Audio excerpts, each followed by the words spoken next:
Bueno, aquí estamos de nuevo en nuestro podcast. ¿Qué fue lo que pasó? Inés, el 5 de julio es una fecha que nosotros, los venezolanos, en los tiempos recientes hemos celebrado siempre con un desfile militar. Es decir, la independencia venezolana es un acto de guerras, de batallas. Cada vez que uno la rememora, uno piensa en combates. Cuando uno ve nuestros próceres, que es donde se realiza además el desfile, el paseo de los próceres, la mayoría de esos próceres, o si no la totalidad, son próceres militares. Y la gran pregunta, ¿por qué los civiles han quedado relegados si los civiles fueron el protagonista del 5 de julio de 1811? Entonces la pregunta, Inés, es ¿qué pasó el 5 de julio de 1811? No, mira, importantísimo, porque verdad que se celebre el 5 de julio, que fue una celebración que se instauró desde 1949, cuando la Junta de Gobierno, la Junta Militar de Gobierno. Y lo que tú dices, Laureano, ¿por qué celebrarla militarmente si fue un hecho esencialmente civil? ¿Quiénes fueron los protagonistas esenciales del 5 de julio de 1811? Nada más y nada menos que los diputados que fueron elegidos como miembros del Congreso General de Venezuela para decidir el destino de esos territorios. Además que fue la primera elección que se tuvo en el país. Claro, además, producto de un reglamento electoral elaborado precisamente por uno de estos civiles emblemáticos que fue Juan Germán Rocio. Ahí hay dos problemas. El primero, que por supuesto el relato heroico privilegió a los héroes de la independencia, a los hombres de armas, porque claro, la épica y la guerra suele generar mayor entusiasmo. De hecho, Baral decía, los hechos de la paz no dan materia para la historia. Sí, pero claro, realmente la dimensión, la magnitud de lo ocurrido el 5 de julio tiene que ver precisamente no solamente con la independencia de España, sino con una definición que es más trascendente todavía que la independencia, que es la definición republicana de ese proyecto. Ser república significa no ser monarquía. Y por tanto, el 5 de julio dejamos no solamente de ser parte de España, dejamos de ser una monarquía o parte de una monarquía, para empezar un largo recorrido que es la construcción de la república. Dejamos de ser súbditos para ser ciudadanos. Y eso fue resultado de un debate un debate que fue llevado adelante ¿por quiénes? Por los miembros de ese Congreso, que eran en su gran mayoría civiles, además elegidos en el primer proceso electoral que se realizaba en Venezuela, luego de la constitución de la Junta de Gobierno de la Junta Defensora de los Derechos de Fernando VII el 19 de abril. Y ese fue un proceso que hicieron que con máquinas para hacer las elecciones, fue un conteo a mano, no, se sabían los resultados. No, además no había CNE, no había Consejo Nacional. Mira, ese fue un proceso complejísimo porque además era un proceso, por supuesto, de muy limitada participación. O sea, no podían participar, o sea, solamente los propietarios, pero no había, o sea, limitaciones de origen, es decir, claro, que podían participar en la primera elección, incluso los pardos, ¿no? Que era algo que no estaba contemplado en las elecciones que se aprobaron en España. En todo caso, lo que significa, lo más relevante de esto es que el relato heroico sustituyó, aplazó, o sea, ninguneó a estos grandes protagonistas civiles y que muchas veces ni siquiera sabemos sus nombres. ¿Quiénes fueron los miembros de ese Congreso General de Venezuela? Que por lo demás, en su gran mayoría, eran miembros o egresados, nada más y nada menos que de la Universidad de Caracas, claro, la Universidad Real y Pontificia de Caracas. Que es la precursora de nuestra alma mater, la Universidad Central de Venezuela, de modo que uno tiene que sentirse orgulloso como universitario, que esa independencia, esa acta de independencia, esa declaración de independencia, tuvo un debate académico, o sea, claro, ahí había discusión interesante. ¿Por qué separarnos de España? Incluso hubo, creo que un diputado que se opuso a votar a favor de la independencia. Sí, Manuel Vicente Maya, que era sacerdote y que nunca estuvo de acuerdo porque decía, no estaban allí para decidir una cosa de esa entidad. Ahora, es importante eso. Primero, fue resultado de un debate. Segundo, de los miembros, de los firmantes de la Declaración de la Independencia, que fueron 41, más de 20, no solamente eran civiles, sino estaban vinculados con la universidad, habían estudiado en la universidad. Entonces yo sí creo que darle valor a ese carácter civil de lo que representó el 5 de julio, la Declaración de la Independencia, nos compromete y además nos hace ver que el tema de ese desfile militar es un poco, o sea, Sí, extemporáneo. sí, no guarda coherencia con lo que sucedió realmente el 5 de julio. Mira, Yama, nosotros tenemos aquí a estos universitarios. Yo creo que vale la pena recordarlos porque sus nombres están ahí en el acta de independencia, pero la gente tiene que saber que, por ejemplo, estuvo este señor Felipe Fermín Paul. Mira, vamos a hacer aquí un cha-cha. José Luis Cazorla. Salvador Delgado. Juan José de Maya. Francisco Ramón Hernández de la Joya. Juan Bermúdez de Castro. Antonio Nicolás Briceño. Este José Ignacio Briceño. Que es hermano de sí, este son Briceño. hermanos.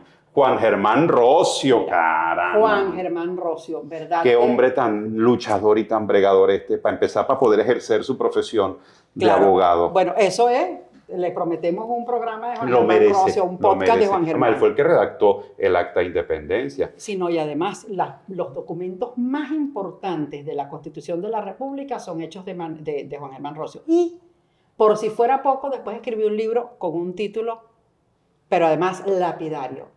El triunfo de la libertad sobre el despotismo. Pues bueno. Tenemos a José Ángel Álamo. Francisco Javier Llanes. Juan Nepomuceno Quintana. José de Sata y Bussi. José Luis Cabrera.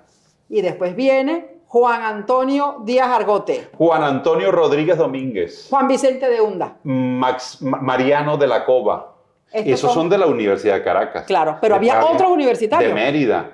Y mira, aquí están. Y otros que no eran universitarios. No, pero estos sí eran universitarios. Mira, Fernando de Peñalver. Juan Antonio Ignacio Fernández Peña y Angulo. José María Ramírez. Y Manuel Palacio Fajardo. O sea, todos universitarios. O sea, aquí tenemos 22 universitarios. ¿De cuántos? De 41 miembros, de 41 firmantes. Sí. Y por si fuera poco, tenemos otros personajes que fueron firmantes de la Declaración de la Independencia, que sin ser miembros de la universidad fueron comprometidos civiles como el Proyecto de la Independencia, como Francisco Javier Ustaris. Ajá, y como Isidoro Antonio López Méndez, que ese también, me suena diplomático. Y bueno, y Martín Tobar Ponte, que fue miembro de la Junta Suprema Conservadora de los Derechos de Fernando VII, primer alcalde de Caracas, de manera que, verdad, estos nombres que queremos hoy destacar y honrar fueron los protagonistas del 5 de julio. Por lo tanto, ese día, en vez de un desfile militar, deberíamos tener una gran fiesta cívica a donde los venezolanos celebremos eso, que ya dejamos de ser parte de una monarquía para empezar a ser república, que ya dejamos de ser súbditos para empezar a ser ciudadanos y celebrar. Hay un par de cosas interesantes ahí que me llaman la atención. Por ejemplo, Miranda, que estaba allí en esa declaración. ¿Por qué Miranda? Lo más lógico es que Miranda fuera diputado por el estado Miranda y no por el PAO. ¿Quién conocía a Miranda en el PAO?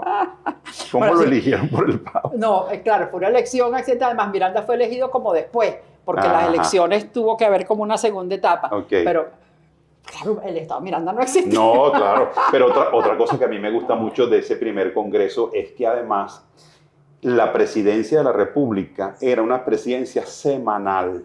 Y a mí eso me parece el sueño. O sea, un presidente por una semana. Y además eran tres que se turnaban. El triunvirato. Sí. Y entonces era eso, rotativo y nadie se podía, instalar. Y bueno, y más allá de esto, es importante también que la República significó el establecimiento de un conjunto de principios que forman parte fundamental de la vida política de los venezolanos, que fue la división, equilibrio e independencia de los poderes públicos. Eso se constituyó, se estableció en ese momento en la primera Constitución de Venezuela, que también es de 1811. En segundo lugar, la alternabilidad, la alternancia política como principio republicano. La representación como valor de legitimidad, el orden constitucional, todo eso no fue obra de los militares, fue obra de estos civiles, señores. Sí. O sea, estos son lo que llamaríamos nosotros los padres fundadores de nuestra república, de nuestra idea de nación, los que discutieron un proyecto que todavía creo que en muchos aspectos está pendiente de ser realizado y de ser cumplido. Entonces uno no puede abandonar como civil el sueño de construir una nación de deliberación, de diálogo, de tolerancia, de respeto a la diversidad, de división de poderes, que es una cosa esencial para la construcción de una república democrática, en fin, todo Claro. eso. Y yo creo que eso que estuvo en el origen del 5 de julio y de la construcción de la república es un proceso constante y nos toca a nosotros, los descendientes, tataranietos y Sí. de estos Tatara, señores, tatara, tatara, tatara, tatara, tatara. de estos señores, hacer valer lo que eso representó y trabajar de manera sostenida en enriquecerlo, ampliarlo, protegerlo y hacerlo valer, porque es la esencia de lo que significa el origen de nuestro proyecto republicano. Que además Inés, esto fue ayer. Esto es, o sea, a veces uno pierde la perspectiva. Cuando uno ve la historia vista, o sea, saber que hace 200.000 años aparece el Homo sapiens y que teníamos como 5 millones de años tratando de bajarnos los árboles y de ponernos en pie, que esto pasó, o sea, tatarabuelos de nosotros estaban ahí presentes en ese instante. Entonces, el proceso de construcción de una nación es un proceso largo y arduo. Claro, y que exige muchísimo compromiso. Así que esta manera de entender nuestro 5 de julio nos lleva a eso, a un entendimiento diferente de nuestra historia, a donde los señores militares forman parte, de un proceso posterior que tuvo que ver con la guerra, pero que no son realmente los protagonistas de esta fecha emblemática de la República, que es el 5 de julio de 1811. Y esto fue lo que pasó.